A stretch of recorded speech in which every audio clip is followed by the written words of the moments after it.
ಸ್ನೇಹಿತರೆ, ಇಂದಿನ ಮತ್ತೊಂದು ವಿಡಿಯೋಗೆ ನಿಮ್ಮೆಲ್ಲರಿಗೂ ಸ್ವಾಗತ.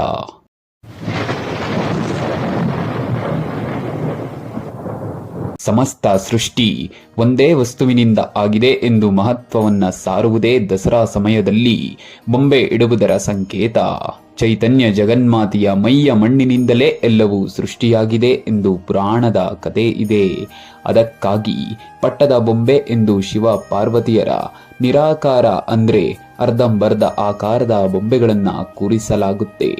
ಬೊಂಬೆಗಳನ್ನು ಕೂರಿಸುವುದರಲ್ಲಿ ದೇವತೆಗಳಿಂದ ಹಿಡಿದು ಸಾಧು ಸಂತರು, ತತ್ಪುರುಷರು, ಸಾಮಾನ್ಯ ಮನುಷ್ಯರು, ಜನರ ಜೀವನ ಶೈಲಿ, ಹಳ್ಳಿ ಬದುಕು, ವ್ಯಾಪಾರ, ಕೃಷಿ, ಕ್ರೀಡೆ, ಉದ್ಯೋಗ, ಪಶು ಪಕ್ಷಿಗಳು ಹೀಗೆ ಸಕಲವೂ ದೇವರ ಅನುಗ್ರಹವಾಗಿದ್ದು ಯಾವುದನ್ನು ತುಚ್ಛವಾಗಿ ನೋಡಬಾರದು.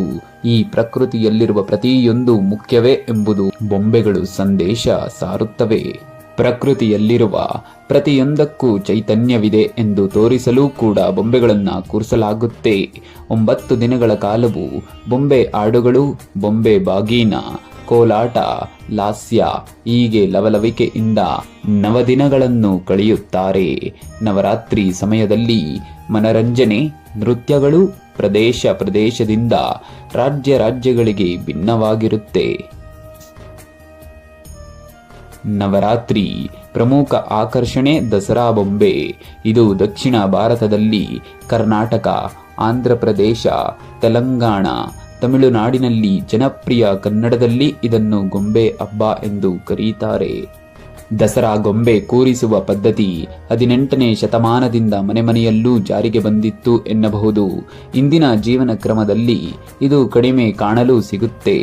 ಆದರೆ ಯಾರು ಇಂದಿನಿಂದಲೂ ಈ ಸಂಪ್ರದಾಯವನ್ನು ಆಚರಿಸುತ್ತಾ ಬಂದಿದ್ದಾರೋ ಅಂತಹವರ ಮನೆಯಲ್ಲಿ ಈ ಗೊಂಬೆ ಮನೆಯನ್ನು ನೋಡಬಹುದು. ಗೊಂಬೆಗಳನ್ನು ಕೂರಿಸುವ ವಿಧಾನ ಎಂದರೆ, ಮನೆಗಳಲ್ಲಿ ಗೊಂಬೆ ಕೂರಿಸುವಾಗ ಸ್ಥಳಾವಕಾಶ ನೋಡಿಕೊಂಡು 3, 5, 7, 9 ಹಂತಗಳಲ್ಲಿ ಕೂರಿಸಬೇಕು.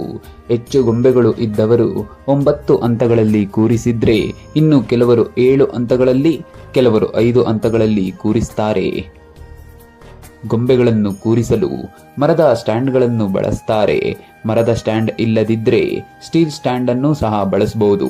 ಮೊದಲ ಅಂತಸ್ತಿನಲ್ಲಿ ಪಟ್ಟದ ಬೊಂಬೆ, ಕಲಶ, ಗಣಪತಿ, ಮನೆ ದೇವರು, ದೀಪಗಳನ್ನಿಟ್ಟು 2, 3 ಉಳಿದ ಅಂತಸ್ತುಗಳಲ್ಲಿ ಇತರ ಬೊಂಬೆಗಳನ್ನು ಜೋಡಿಸಬಹುದು. ಇದರಲ್ಲಿ ಮುಖ್ಯವಾಗಿ ಅಷ್ಟಲಕ್ಷ್ಮಿಯರು, ದಶಾವತಾರದ ಬೊಂಬೆಗಳು, ಸೀತಾ ಕಲ್ಯಾಣದ ಜೋಡಿಗಳು, ವೈಕುಂಠ ಪ್ರದರ್ಶನದ ಬೊಂಬೆಗಳು, ಶಿವ ಪಾರ್ವತಿಯರ ಕೈಲಾಸದ ಸೆಟ್ ಹೀಗೆ ಒಂದೊಂದು ಅಂತಸ್ತಿನಲ್ಲಿ ಒಂದೊಂದನ್ನು ಇಟ್ಟು ಅಲಂಕರಿಸುವುದು. ಹಾಗೆಯೇ ಗುರು ಪರಂಪರೆಯ ಎಲ್ಲಾ ಗುರುಗಳನ್ನು ಒಂದು ವಿಭಾಗದಲ್ಲಿ, ಚಾಮುಂಡೇಶ್ವರಿ ಹಬ್ಬದಲ್ಲಿ ಚಾಮುಂಡೇಶ್ವರಿಯ ವಿಶೇಷತೆ ಇರುವುದರಿಂದ ಆ ದೇವಿಯ ವಿಗ್ರಹವನ್ನು ಮಧ್ಯದಲ್ಲಿರಿಸಿ ಸರಸ್ವತಿ, ಗೌರಿ, ಲಕ್ಷ್ಮಿಯರ ವಿಗ್ರಹಗಳನ್ನಿಟ್ಟು ಪೂಜಿಸುತ್ತಾರೆ.